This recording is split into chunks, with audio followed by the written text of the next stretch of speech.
Hi, everybody. Hello. How is everyone? Awesome. So I have to brag for a second. Yes. We were the hosts in the Knoxville show as well. That was fun. And it was coming up on my 10-year wedding anniversary, and I'm terrible at giving gifts. And so we asked Elijah to hold our rings so we could tell everyone that he was our ring bearer. So we have that going for us, and I have brownie points for the rest of my life. So it's great. To commemorate that, actually 2 days after that, I got the One Ring tattoo. Hey, that's on great. My arm here, so that was a reminder of that awesome opportunity. You've got the Elvish of We the got the ring. Gandalf and the Elvish, too. So that is like, when I get old, if I start to forget that, I can look down and go, that's the One Ring. Yeah. Oh yeah. But I have one selfish question to ask. Yes, what's up? With legacy sequels and reboots and requels and stuff like that are so huge these days. Requels. Requels. I have a particular bone of contention with some of these, not even reboots, it's sort of it is like a sequel, Yeah. but then they are titled just the title of the film. So like Halloween, right? So like that new series of Halloween films, the first one's just called Halloween. I'm like, but it's Again. and I don't wanna distinguish them by the year that they were made, like Halloween 2018. No, I like call it.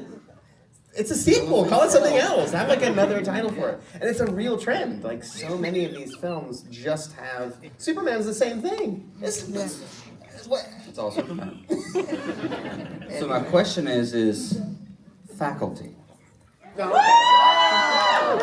If there was an opportunity. They're making a sequel. No. They are making a sequel. It was announced. Yeah. I don't know what progress they've made because it was announced last year. Okay. I believe, or maybe early this Any year. of the cast been approached? I can say I was approached at one stage, and I think that version of it has been abandoned, and now it is a full. I think it's a reboot. It may not actually be a sequel. It might be a remake. Boo. Which seems like a missed opportunity. It does. Yes, I'm not sure because there was an announcement about it. I think it was announced as a remake. Will this remake, in the trend of remakes, sort of acknowledge the original film? It's totally possible, but I have no idea.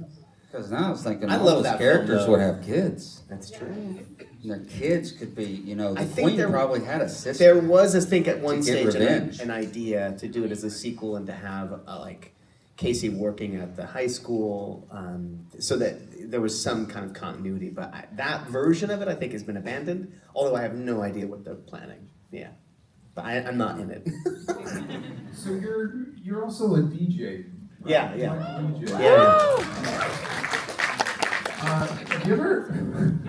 Do you know anything about these things where they take lines from the Lord of the Rings movies and they like remix it and make a song like "We're taking the hottest alive, you guys"? Sure, I've seen the memes. Yeah, what do you yeah. think of that? It's very funny. Yeah. It's right up your alley. How often do you? So I know obviously, like coming to these things, you get asked about Lord of the Rings, all day long. But how often do you rewatch the movies, if ever? Revisit them? I haven't seen them in 15 years at least. Yeah, it's been a really long time. I'm due for a rewatch. Yeah. Get plenty of water, stretch and everything. It takes a little while. Maybe extend it. Yeah, I've been thinking about it. I mean, I still have yet to see the 4K remasters, so I'm keen to see that version. I still haven't seen all the way through, even though we did the audio commentary for the Return of the King, the extended cut. The extended cut at that stage when we were doing the audio commentary was still it was still in post, so some of the effect shots weren't finished. So I've actually not sat and watched the extended edition of Return of the King yet. I know. It's an long. experience. Instead of 6 interviews, it has 8. But yeah, due for a rewatch, and my kids have not seen them, so there will be that too, which I think will be really fun. Introduce them to it. They're aware of the fact that I played Frodo in a movie, and they're sort of a little aware of who Frodo is, but barely. That's just like an action figure. Is Daft Punk here? Daft Punk is here. Daft Punk are here. Yeah, Daft Punk's in the house. Yeah. Demon and yeah. Nice. Guys, make another record. It's time. Yeah. I mean, you've been at it to Fortnite. Like, let's make a record. So one of my favorite things about the Lord of the Rings DVDs when they first came out was all that behind the scenes footage. They're amazing. I mean, it's some of the great, Yes. supplemental material for any Then film. hearing you all talk on the Friendship Onion. Yeah. Do you all still have game nights? We don't. It would be so. It's we all have lives, Well, you know. busy Like I've lives. got 2 kids, and it's hard to like schedule stuff in general. And we all live in different parts of LA, so we don't get together as much as we should. Honestly, it's like the conventions that serve as impetus for us to get together, which is great. And we see each other a lot, and we communicate every day. We have a text thread, so there's always some communication. But yeah, we've never done a game night. Now, Billy and Dom do play, not Fortnite, they play League of Legends, famously. They were obsessed with it. And there was a whole campaign to get me to play it. There was. Yeah, and I failed them. It's so funny, I finally downloaded the game, because I was like, okay, you guys, I will play. So I downloaded it, and I played it, and I like the tutorial. And I was like, this isn't my style of game. And for the longest time, I didn't have the heart to tell them. And then I finally was like, it's not really my thing, you know? So they occasionally still do play online, and they'll play together. But yeah, we've never had a game night. That would be great. I have wanted to make more time in my life for board games in general. I think the world we live in now, since I was a kid, board games have skyrocketed, and it's just an extraordinary renaissance period for board games. There's so many incredible games, and there's a long list of games that I want to play and own, and I have a bunch of games as well that I've not even cracked open. So that's something I aspire to, is eventually, when there's a little bit more time. We've got a 6 and a 3-year-old right now, so we don't have a lot of time for board games. But eventually, they will be able to play these games, and we can fucking have family board games. And get into it. It'll be super fun. All right, so before we turn the questions over to the audience, Toxic Avenger. Yeah. It's in cinemas. I mean, it was. I think I've it's. been trying to find it. Oh yeah, maybe it's not. Has anybody It seen came out a few. It came out a It's few out. weeks ago. It is out. I don't know if it's still in cinemas. I don't know how long the sort of run was. Well, these days, yeah. after 2 weeks of opening a movie, there's Sure. also We can get it video on online. demand. Some Like, But it oh, was. yeah. It might be on VOD by now. It's great. It's super fun. It's crazy. It's very gonzo and absurd and funny and gross. Yeah. What was the production like? And It was great. We shot it in Sofia, Bulgaria. I had never been to Bulgaria before, so that was fun.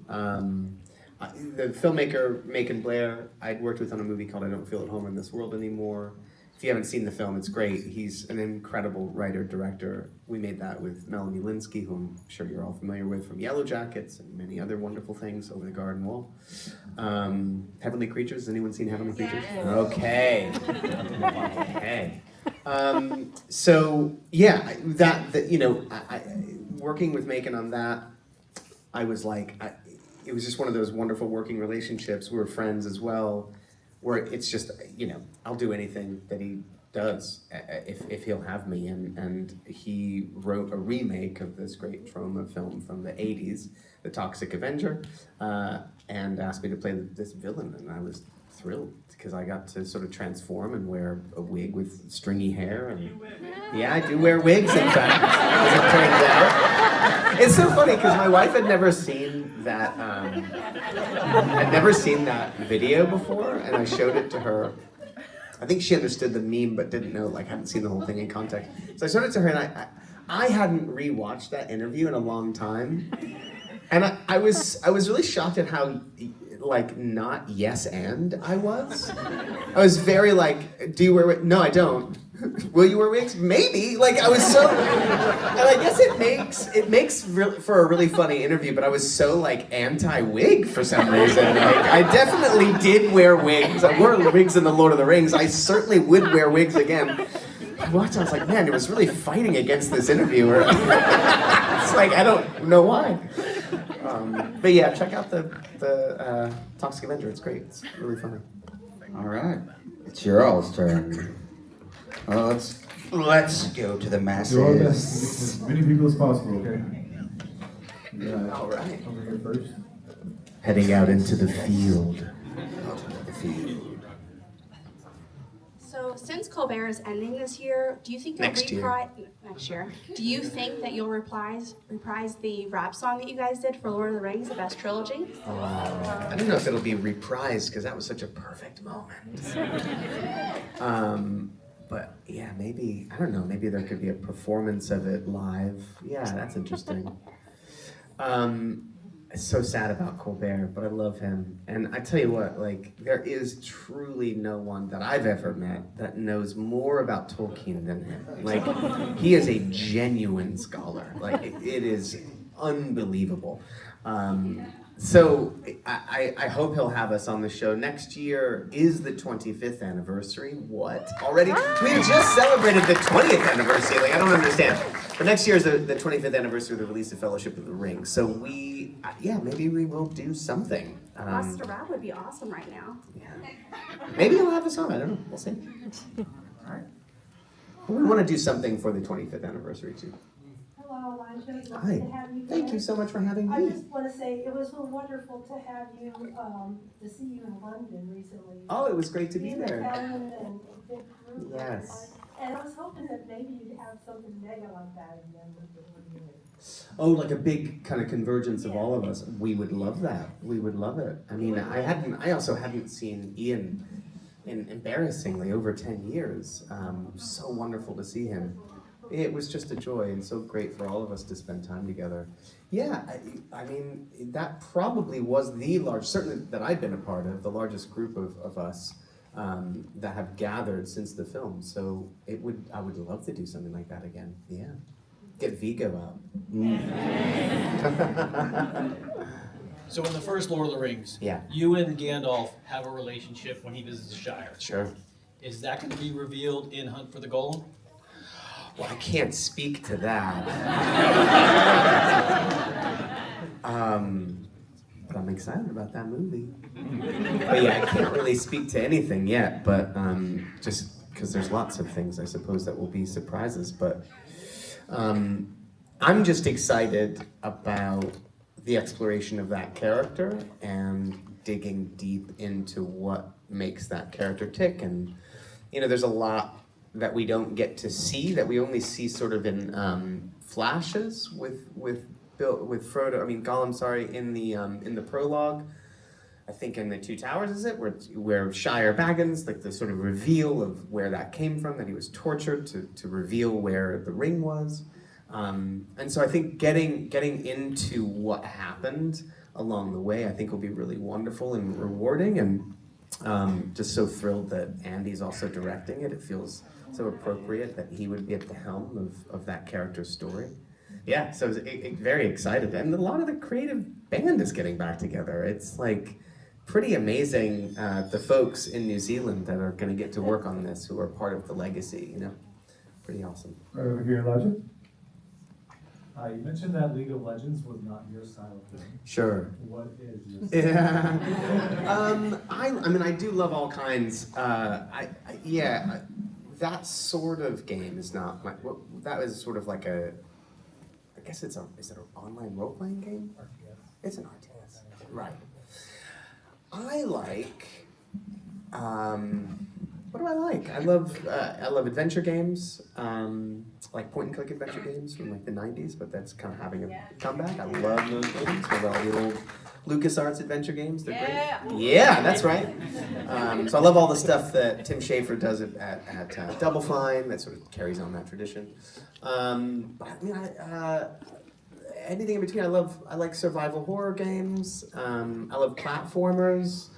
I literally just played I have an analog pocket, but there's a lot of different versions of like newly made game systems that can play old like Game Boy games and stuff. So I had real fond memories of playing through Super Mario Land when I was like 9 years old. And there's only 4 worlds. Like you can beat the thing in like 40 minutes. It's so quick. But it's so great, and so I love games like that too.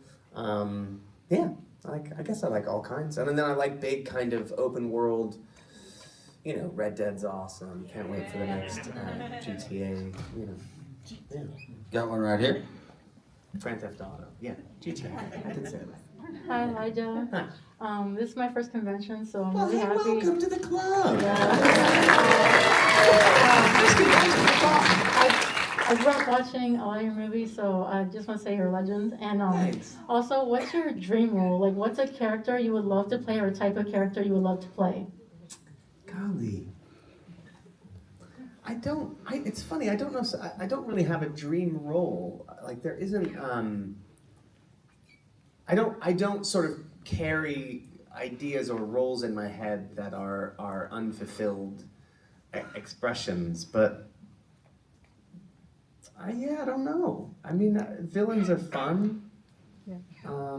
but there isn't like a specific character that I carry around with me. I think, honestly, I just get more excited. What kind of thrills me are filmmakers and writers and the opportunity to play characters within their visions and the work that they do. So I get really excited by filmmakers and kind of, you know, a good example of that is like, I'll never forget, I was driving on the highway in Los Angeles and my agent at the time called me and she said, I have a script that Charlie Kaufman wrote that Michel Gondry is going to direct. And I was like, what the fuck? And that was everything. Because I love Gondry. You know, at that point he'd made a Human Nature with Kaufman. And then, you know, Charlie Kaufman's work, Being John Malkovich, I think he'd made at that point. I was just a huge fan. So it's like, I almost didn't have to read the script. The script happened to be extraordinary. It was The Eternal Sunshine of the Spotless Mind, which was just an unbelievable gift to be a part of. But that is an example of like what really kind of drives me is just wanting to work with people whose work I love and getting a chance to work within the context of that. Yeah. Great answer. Thank you. Got a question from this young man right here. Why did you choose to like start Lord of the Rings? Well, it happened to be an extraordinary opportunity.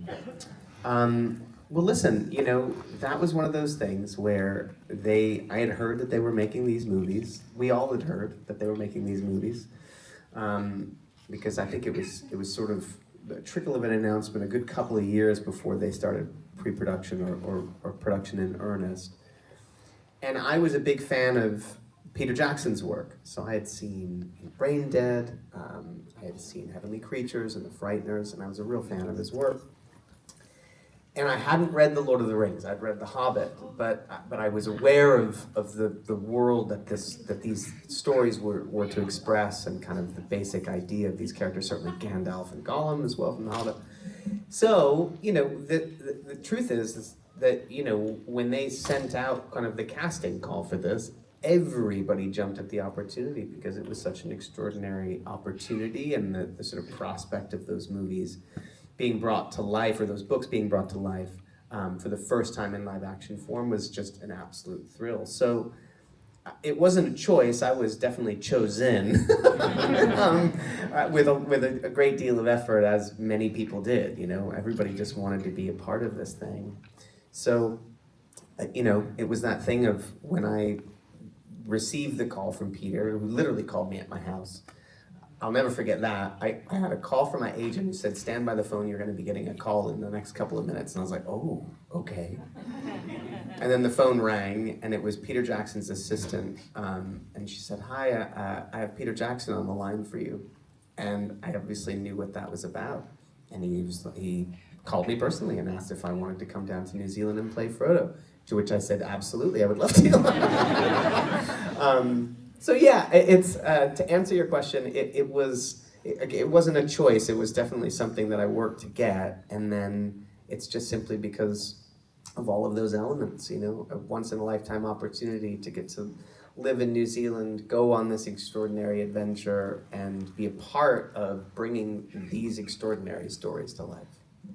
Got one right here. You've had a very long and varied career. A lot of actors have a moment, whether it be working with someone, a poster, being turned into an action figure where they realize they've made it. Do you have a moment where you thought, oh, I'm onto something here? I mean, I think at varying times of my life that has expressed itself. You know, certainly post Rings, that was on another level, you know, for all of us. First action figure was a pretty big deal. As someone who collected and played with Star Wars action figures and things as a child, you know, and loved action figures in general, like getting to be one was a pretty significant moment. And just merchandise in general, being a part of something that would, you know, have merchandise as a secondary element. Because I really wasn't a part of anything like that prior to that. I mean, a tiny role in Back to the Future 2, but that doesn't really count. But yeah, so that was big. That was a big moment. But then there are other more subtle ones, you know, like getting cast in Ang Lee's The Ice Storm and getting to work with, you know, Sigourney Weaver and Kevin Kline and these extraordinary, Christina Ricci, these extraordinary actors in something that was quite, really the material was of a far more adult than anything I'd ever worked on, and yeah, so like that was a real moment of like, not only am I working, because I, you know, as a child, you tend to work on movies that are sort of for families, and you know, I at that point I was a teenager, and so it was a moment of feeling like I was being taken seriously, and I was taking it more seriously. So that was a real moment. So yeah, I don't know. I've been really fortunate. My career has been incredible and long and ongoing, and there have been, you know, sort of extraordinary moments along the way. Right up front here. Hi, Elijah. Hey. Just on part of that question, you've been in a lot of films, The Good Son, Deep Impact. What's your favorite? A personal favorite. As just a viewer, I mean, I think Eternal Sunshine is extraordinary. It's such a great movie. I Don't Feel at Home in This World Anymore is a favorite. More recently, something like Come to Daddy is a favorite. It's something that not many people have seen, and I love it. And Over the Garden Wall. It's truly one of my favorite things that I've got to be a part of. I love it. I love how it has connected with people, that it has become this thing that people watch every autumn season. Is just really special. This gentleman right here. Not so much a question, but a comment, and it goes on something earlier. I think I actually said this to you a few years ago at MegaCon. Your eyes don't look like tiny raisins. That's Come to Daddy reference. For anyone who's seen it. That's amazing. He's got raisin eyes. Yeah, the thing in the movie, if you haven't seen it, Raisin Eyes, it's this sort of police investigator posits that, you know, folks that have raisin eyes, people that aren't good people have what he calls raisin eyes, like whatever that means, dark and wrinkled. I don't know, but that, you know, that sort of indicates that they're a shifty character, and that I don't have raisin eyes. We're back here. That's great. Hey Elijah, big fan of you. Thanks, dude. So during the time that you were doing Lord of the Rings, you were a part of another movie around the third movie. Can you tell me the experience of doing Spy Kids 3D? Yeah, so I worked with Robert Rodriguez on the faculty. And we hadn't yet made Sin City. So Sin City was another couple of years from there. And yeah, he was making a third Spy Kids film in 3D. And he was like, hey man, would you come and play the guy? I've got this really funny, it'd be a day of work, and you would be this, you know, you'd sort of emerge as like the chosen one, the guy, very funny, and like be this sort of hero and very quickly like lose all of your life. And I was like, that sounds hilarious, I'm so down. So yeah, it was really that simple. I love Robert, I'll do anything he asks. And the Spy Kid movies are great. They're fun, family, adventure stories. So yeah, happy to come and join for a day. Daft Punk has a question. Oh shit, yeah. I also thought I would answer your question from earlier about why we don't have another album. You can blame 9 Inch Nails for that. Oh yeah. Okay, so my question is, I know you were excited that you found yourself as an action figure, but is there any kind of merch that you just wish existed from any of the filmography that you've done where you're like, if I could pick it, I would make this so everybody could grab it?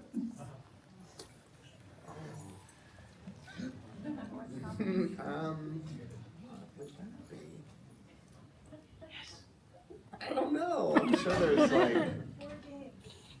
What's that? Board games. That's a good idea. What about a But like a piece North of action figure? North. That would be great. What's that? A North compass. Oh, you guys have good ideas. What else? Wait a second. We're onto something here. I don't know. Yeah, there isn't. I suppose if I sat and like thought about the movies and like what had interesting merch opportunities, something would occur to me, but nothing is coming to mind at the moment. I'll stop by your table later. Okay, cool. Awesome. We're over here now. Hey, how is filming The Monkey? A blast. A blast. Yeah, go on. Part 2. Hope we can see you in another movie with one of those 6 million movies Osgood Perkins seems to be working on. Yeah, right? Apparently he's got 2 more on the way. He does, yeah. He's got 2. He's got the Keeper that he filmed before The Monkey, actually. That's coming out, I think, in November. And then his next film that he's about to go into production, he's in pre-production now on another film that Neon's also making. I'm a big fan of Osgood Perkins. I have been a fan of his work for a long time. And I'm so thrilled that he's finally having a moment that is long overdue and so deserved. He's an incredible writer. He writes things that are genuinely terrifying and disturbing. And he's a really excellent filmmaker. So yeah, that was just an opportunity. He called me and asked if I would come and play that role in The Monkey. And yeah, I mean, I leapt at the chance. Like, yeah, I would love to play in that sandbox. And the character's absurd and fucking toxic and horrible and really funny. So it's just a funny. And the thing is that Osgood typically doesn't make comedies. So the Monkey's great because it's this like absurd, very violent comedy. And it was fun to see him work in that milieu because a lot of what he does is so atmospheric and so dark. Has anyone seen Long Legs? It's very disturbing. Yeah, it's great. So yeah, anyway, he's great. I had a lot of fun making it. We have a Navi back here with a question. Yeah, I am a Navi. I'm not an avatar. Elijah, Yes. would you tell us, one of the rumored areas for Epic Universe, one of the expansions, is Lord of the Rings. If they did make a Lord of the Rings section of Epic Universe at Universal, what kind of rides do you think they should have? What kind of meet and greets would you want to see? It's an amazing concept. I don't know if because Universal and Warner Brothers are 2 very different places. I don't know if it could exist there technically. Because Lord of the Rings is under the Warner Brothers banner. But there's long been a rumor that there's going to be some Lord of the Rings theme park, which there should be. I mean, imagine if you could, in a theme park similar to like the Harry Potter land, right? Where you could walk through Rivendell. I mean, I know.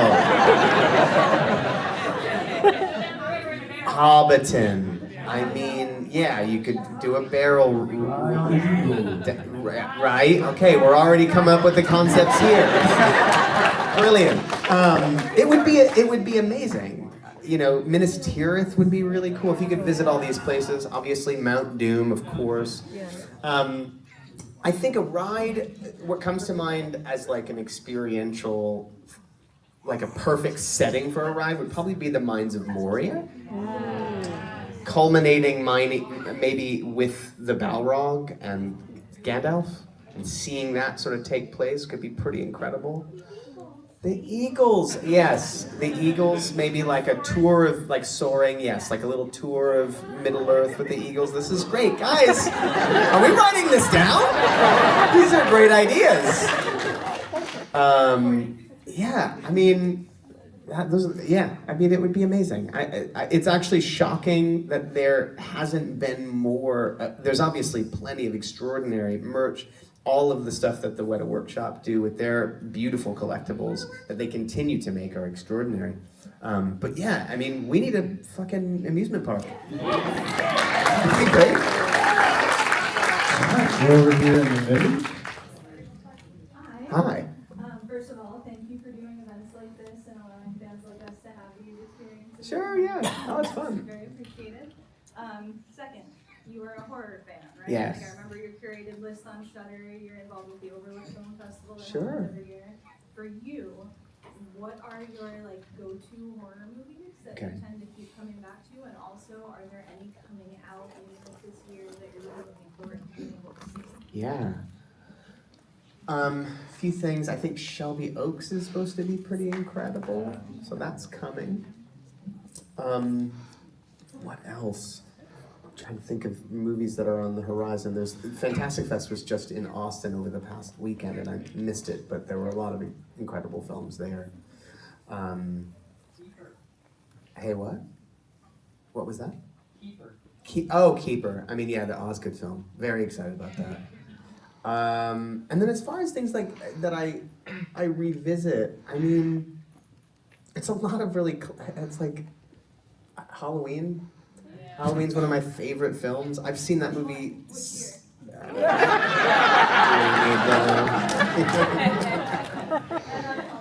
All about the new trilogy. No, the original, yeah. John Carpenter's masterpiece. I love it so much. I've seen it so many times that it's like I get a warm fuzzy feeling when I watch it. Like it's like a Christmas movie to me. Black Christmas is also great. Love that. Like the Lord of the Rings for us. What's that? Like the Lord of the Rings. For Sure, us. there you go. Yeah. John Carpenter's The Thing. I love. Yeah. I like a lot of the classics. We got this young man right over here. So I don't know you, but Hey, I don't know you either, man. how many movies and series have you ever played in your career? That's a great question. I actually don't know the answer to that question. I haven't really been keeping track. But it's a lot. I've been working for a long time. How old are you, sir? 9.5. All right. In 19th, that couldn't be. So I've been working since I was 8 years old. And I'm 44 now. What the fuck? So yeah, I've been working since I was 8. Relatively consistently. So a long time, and plenty of films and some TV shows as well. Dirk Gently, Wilfred, Yellow Jackets now. So yeah, I don't know the answer to that question. I'd have to go on to IMDb and look at it. I don't know. I guess when I show him again the Lord of the Rings and then he see you with the wig, then he will realize exactly. Oh yeah, sure. That's me. If I had a wig on right now, it'd be uncanny. And no facial hair. What's that? What's that? I think you're uglier with a wig. You think I'm uglier with a wig? Oh well then I'm doing all right. What's that? That's mean. Well, thank you for your question. And your honesty. We got another one? All right, we're over here. Gotta get a better wig, you know? It's the wig. It's the wig. What's that? Hi. Thank you for everything you do. I know when you did Green Street, you were involved in the football world, and you have a friend who is famously a United fan. Yes. Do you have a football team? I'm not a sports fan. It's funny. I grew up in a family of sports fans. Like I'm from Cedar Rapids, Iowa. My dad and my brother and extended family were like college football fans and college basketball, and then pro football as well. We were never a baseball family. It was always like basketball and football. And then my brother got really into hockey when he was a teenager, and still loves hockey. So I've been around sports fans all my life, but I just don't care. I love going to games because it's such an awesome thing to witness. Any of them really, but even like baseball, which is a relatively banal game. It's a great day out at at a baseball stadium. But I love sports when there's human drama. So when there's like something at stake.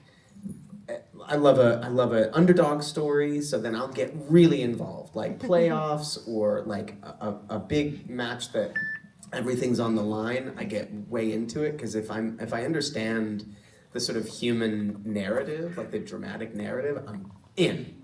Otherwise, I don't really care. So I don't really support any football teams. Got one right here. Since you're part of the greatest trilogy of all time. Where you at? Oh, there you are, sir. Since you're part of the greatest trilogy of all time, Back to the Future. Yes. What do you recall of your famous role of video game boy from that movie? A lot. Nice Buc-ee's shirt, by the way. Well, look, I had seen the first film, which came out in '85. So this was shot in '89, I think. Both films. They shot 2 and 3 simultaneously. It was incredible. So I was aware of like the Hill Valley downtown area with the clock tower. Like that was familiar to me from the first film. So going onto set and seeing it dressed for the future was mind-blowing. I was this 8-year-old, like in a really massive major studio motion picture sequel to a beloved film that I had seen. So it was a real trip, and walking onto the Cafe 80s with the incredible set dressing, with the TVs that were all kind of like Max Headroom characters of major 80s. I think it was Madonna, Michael Jackson, Ronald Reagan as like Max Headroom characters. If anybody knows who Max Headroom is? All right. Yeah, I thought it was cool. All of that was amazing, and the futuristic cars that were on this, like, it was totally immersive. The set design and the production design, so anywhere you would look, you were in the universe of the future, which for, again, like an 8-year-old kid was it's so awesome. And getting to work with Zemeckis, which I have very little memory of, but I remember the director was very friendly. Obviously, I didn't have much of a, now I'd be like, holy fucking shit, it's Zemeckis, what a legend. But I was 8 years old. But Michael J. Fox was lovely. My memory is that it was a really lovely experience. The other kid that I worked with was great. Like, it was super fun. It was a joyful, incredible environment to be in. Yeah. All right. This gentleman right here. Hi. Hello. I'm going to be going to New Zealand in March. Do Yes. you recommend any place to go around there? I'm going like Auckland, and I'm taking a cruise, but I wanted to see if you would recommend anything besides Hobbiton. Sure. Also. Yeah, I mean, I'm assuming you'll probably be hitting a lot of the filming sites, but well, for me and for all of us, Wellington was really home. That's where we were based. That's where the Weta Workshop is. It's where Camperdown Studios are, the paint factory that became our sound stages, that they've built up significantly since then. Wellington is a real special place. I would recommend touring around Wellington, go down Cuba Street. I haven't been in over 10 years, so I'm quite keen to see it now. But that holds a lot of emotional resonance for us, just because it was home. And then, don't miss the Milford Sound, which is this beautiful sort of sound body of water in the north of the South Island. It's just stunning with like dolphins and beautiful cliffs. It's amazing. Queenstown's really special, really beautiful. Yeah, I mean, I recommend driving as much as you can too. It's a relatively small place, so it's actually pretty easy to get around by car, and you just see so much of the natural beauty of the country that way. It's a beautiful place. It's an extraordinary place. It's sort of any kind of geographical landscape or environment exists there. They have everything. The beaches are stunning. Yeah, I don't know. It's just explore. Travel around. Definitely make it to the South Island if you can. Okay, unfortunately, everyone, this has to be our last question. I'm so sorry. We've tried so hard. Okay, just No pressure, dude. Quick comment and a question. Okay. The comment was last year during Tampa Bay Comic-Con. My son was dressed up as Zenitsu from Demon Slayer. You grabbed his sword and did the Frodo with Sting pose, and it was the greatest daddy nerd geek. Oh, cool. Awesome. You are genuinely inspired. Thanks, man. Yeah. Okay. My question is, would you ever seriously consider directing? And if you would, what would you like to direct, and who would you like to be part of that project? I would love to direct. It's something I've thought about for years. I just love filmmaking. And so much of what I love about what I do as an actor, and I get to experience this a little as a producer too, it's just the kind of the community of it and the collaboration of working with a group of people towards something that you believe in, and the making of that is really fun and enjoyable. And so, in so many ways, it's filmmaking that I love, right? Acting is just sort of the means that I communicate that, but for the most amount of time. But I just love filmmaking. So, yeah, I would certainly love to direct something. I imagine anything that I would ever direct would probably be in the genre space. I just love the freedom that genre film, and not just horror, but things that are slightly left of center, allow. It allows for a lot of creativity, and you're not sort of, you're not beholden to certain expectations that maybe a traditional drama or otherwise might come with.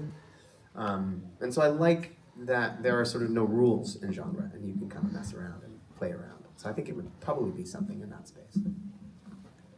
Ladies and gentlemen, Mr. Elijah Wood, go see him in his booth. Thanks, guys. Enjoy the rest of your weekend.